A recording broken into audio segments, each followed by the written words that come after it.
What's going on, everyone? I hope you're having an awesome day so far, and welcome back to another episode of Chuck's Customs. Down here in sunny South Florida, we're just about wrapping up our 4 weeks of winter that we get each year, and that means that right about now, it's that perfect time of year to dust off the motorcycle and go for a ride. And I just so happen to have 2 of them. Only one that runs, though. So how about I introduce you to the one that runs. This is my 2018 Honda Grom.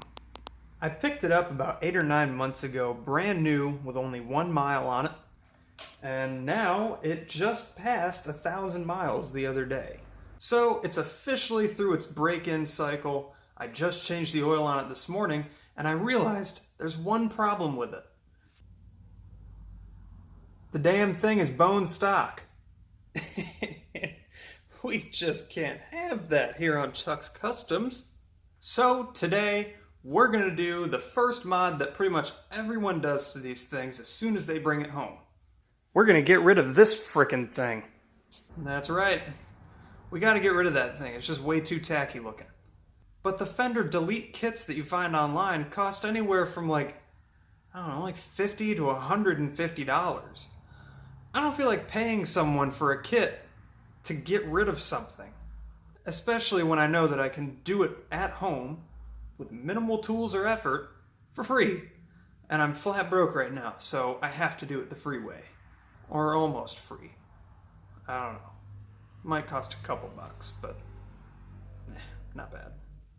Now, a lot of people think they need the fancy Fender delete kits that you find online, because when you take this fender off, not only does it have a hole up under here, but it takes your license plate mount with it, it takes your license plate light with it, and it takes your turn signals with it. And those are all kind of things that people like to have. But guys, all of that stuff is right here. You just have to not be afraid to cut it. Now, a lot of people don't want to cut this because they say, well, what if I want to put it back on for whatever reason? I don't know why you want to, but what if? Alright, we'll just go along with that. Well, let me put it to you this way. The cheapest Fender delete kit that I found on the internet was $50 before shipping. So after shipping, we'll say $60. I found one of these on eBay for $35. I found them on LetGo, Craigslist, OfferUp for like $20 to $25. They're super cheap. So if you did cut this one and you wanted to put the original one back on, you could find it for cheaper than a Fender delete kit would originally have been. So realistically, by cutting this up, you're saving money.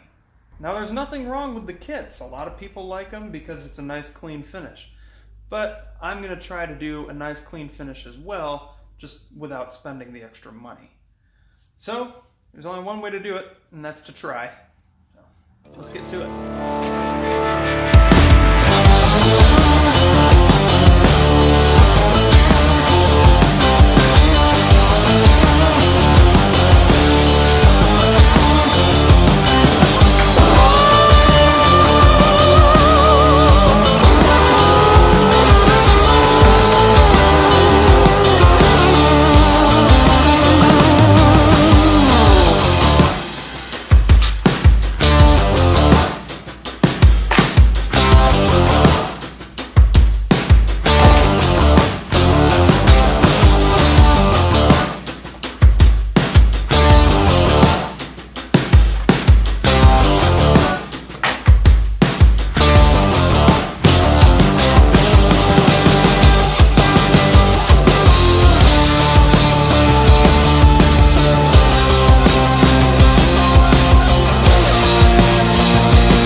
keep our turn signals. We got our license plate bracket repositioned and kind of tucked up in there, which I honestly wanted it to be further up, but that would have been a lot more difficult.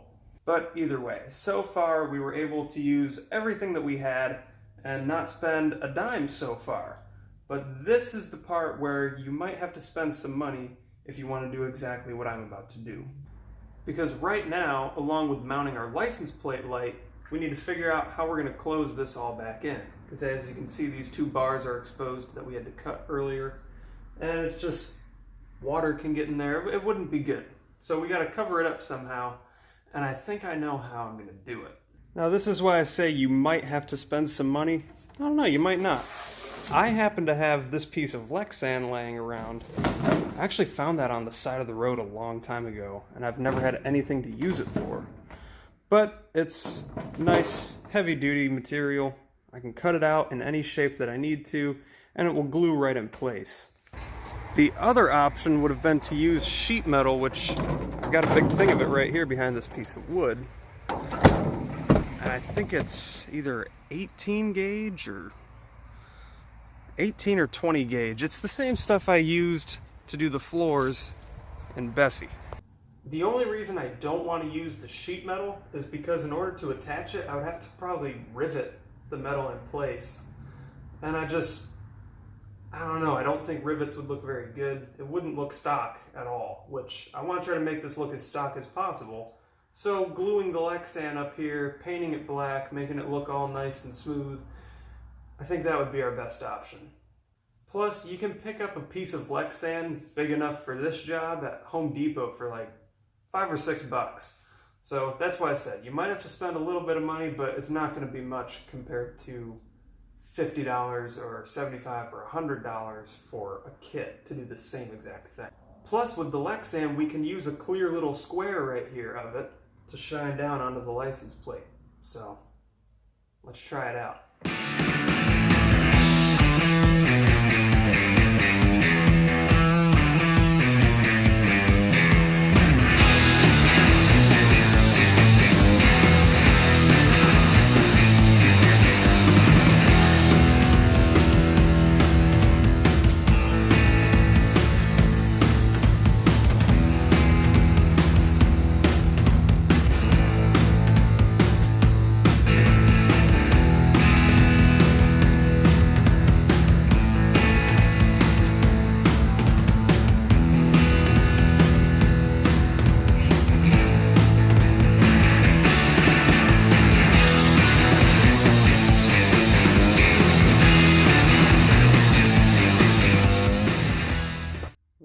Turned out to be one ugly ass glue up, but it holds, so that's good. But as you can see, there's a bunch of little gaps in there, like that one, and these edges aren't really finished at all, so I have a plan for that. This stuff is called Quiksteel. I actually got this at AutoZone, and I think it was like $5 or something like that, so now we're up to roughly $10 between the Lexan and this.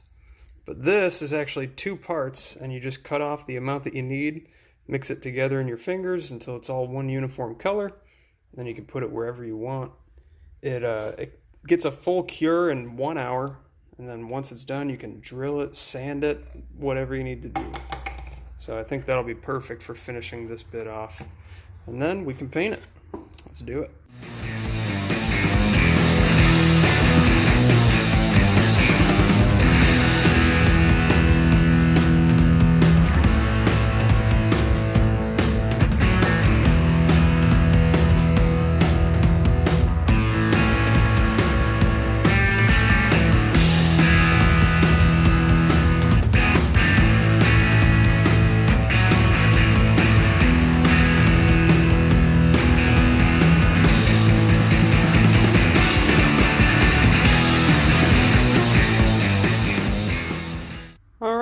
So, as you can see, got it nicely smooshed in there, and I filled in a lot of the empty space. Ooh, it's kind of hot. Nice. Yeah, I filled in a lot of the empty spaces. Just made sure that once it's hardened in an hour, we can go ahead and take a sanding disc to it and smooth it all down, and it'll look good as new.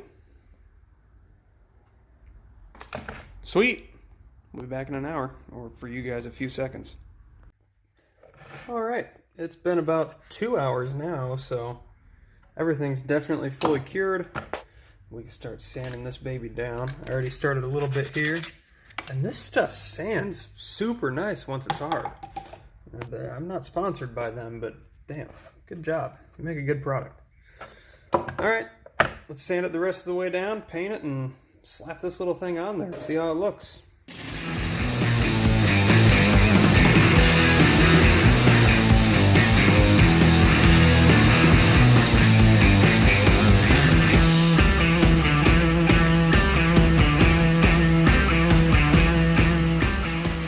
Alright, got it all taped off, and I thought I had matte black paint, but I don't. Or at least not the normal kind, but I do have this, which it is also matte black, so let's give it a shot.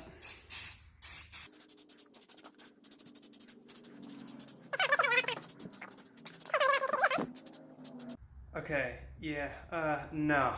This stuff, I'm sure it's fantastic for high heat applications like, I don't know, I guess your exhaust manifolds like it shows on there, or maybe your barbecue grill. But for this, it looks like primer gray. No. Wrong color. So I'm gonna have to go to Home Depot and actually get some of the right stuff, which I don't have no more of. Not a big deal though. I'm gonna be busy for the rest of the day, so tomorrow morning I will go to Home Depot and get more, and I will see you in a few seconds.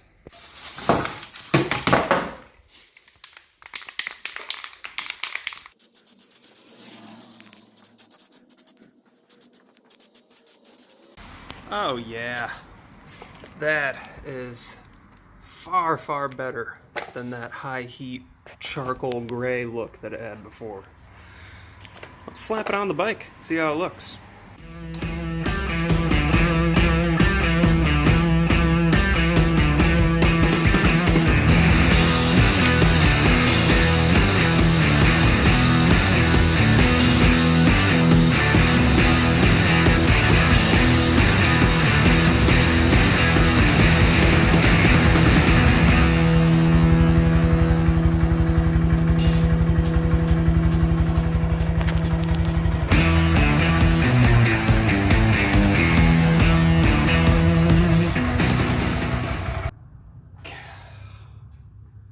Much better. For not spending any money, it honestly turned out far better than I ever really expected. Now again, if you wanted to replicate this at home and you had to buy that Lexan and the epoxy putty that I used, you're still only spending about $10. And meanwhile, we utilized everything that we already had with the original Fender. And it turned out pretty nice. I'm not gonna lie, I'm really happy with how it turned out. That really surprises me, because I was not expecting the license plate light to come out as good as it did. If you look underneath, the angle is kind of like facing directly down, so I was half expecting it to just light up the tire and not even touch the license plate. But for how far up the license plate is tucked, that light shines on it perfect. So as you see, we were able to utilize everything that we had. We got our license plate nicely tucked up in there. We got rid of this ugly ass fender. We kept our turn signals. And we were even able to make the license plate light work. So if you want to try it at home for only $10, now you know exactly how to do it. Well, that's going to wrap it up for this video, everyone. If you liked what you saw, be sure to show that thumbs up button some love. If you didn't like what you saw, or you have suggestions or questions, let me know in the comments section. I'd love to hear from you guys. And like always, if you want to see what's going to happen next at Chuck's Customs, be sure you hit that subscribe button so you don't miss it. So everyone, thank you again for watching, and I look forward to seeing you next time on another episode of Chuck's Customs.